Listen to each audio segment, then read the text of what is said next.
Napolitano, Ranking Member Westerman, and members of the subcommittee, thank you for the opportunity to be here today. I'm Julie Hill-Gabriel, the Vice President for Water Conservation at the National Audubon Society.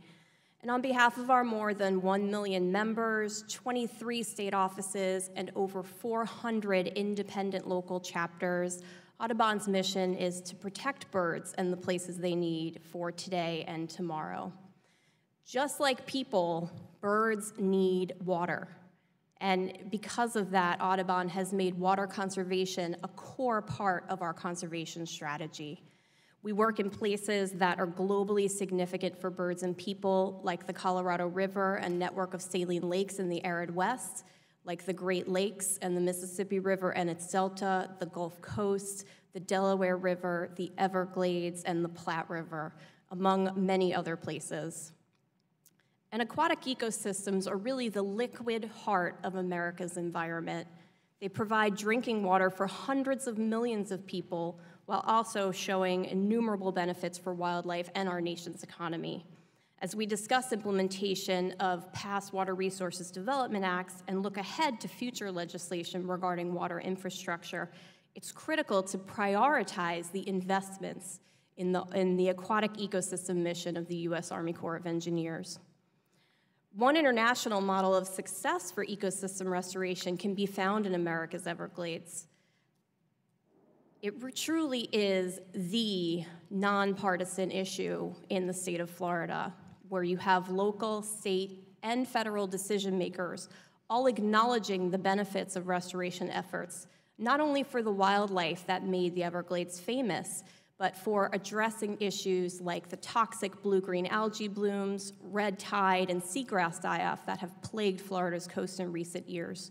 And the economic consequences of these environmental catastrophes have truly demonstrated the inextricable link between the environment and the economy. And Everglades projects are estimated to produce a 4-to-1 return on investment. Now, equally important are projects like those along the coast of Louisiana and the Mississippi River Delta, where Audubon has owned and managed over 26,000 acres for almost a century. A recent study by Audubon and our partners showed that the coast of Louisiana is one of the most important places in the world for wildlife habitat, some species having 50% of their population using the coast for nesting and breeding habitat. The restoration and protection of the Mississippi River Delta is often advanced through WRDA legislation and is essential to keeping this important ecosystem from collapse. Now, the recent success and momentum on ecosystem restoration efforts can largely be credited to the work of this committee, getting us back on track with passing WRDA bills every other year has enabled us to see significant progress and see some of these ecosystem projects now become a reality. In addition to advancing critical ecosystem restoration projects, provisions in WRDA 16 and 18 present important opportunities to incorporate the use of more resilient natural infrastructure options to reduce the impacts of storms, flooding, or coastal erosion, and to promote reliable water supply. These can include nature-based options like restoring sand dunes, wetlands, oyster reefs, and coastal forests, and they can be used in place of or alongside traditional infrastructure like seawalls, jetties, and levees. In 2018, Audubon released a natural infrastructure report that highlighted the benefits of a number of projects, from sediment diversions in Louisiana to living shorelines in California and North Carolina, to restoring breakwater oyster reef habitat in Florida, and all of these showed the significant benefits of this type of infrastructure.